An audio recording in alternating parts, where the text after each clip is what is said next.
नमस्कार, मी दिव्या ढोले, एक सामान्य कार्यकर्ता पण जनतेसाठी काम करण्याची असामान्य इच्छाशक्ती असलेली व्यक्ती.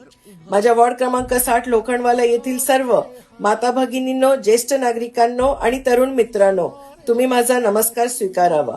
मी आजवर पक्षासाठी निष्ठेने आणि समर्पित भावनेने काम करत आले आहे. माननीय पंतप्रधान नरेंद्र मोदीजी आणि देवाभाऊ यांच्या विचारांवर श्रद्धा ठेवून जनसेवा करत राहिले.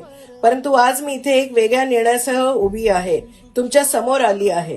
आज हा निर्णय माझ्यासाठी नाही, हा निर्णय पदासाठी नाही, तर हा जनतेसाठी घेतलेला निर्णय आहे.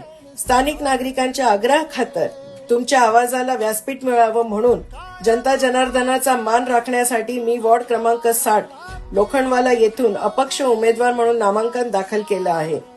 मी वचन देते, तुमच्या समस्या सोडवणं हीच माझी जबाबदारी असेल. तुमचा विश्वास माझी ताकद असेल आणि तुमचाच आवाज माझा अजेंडा असेल.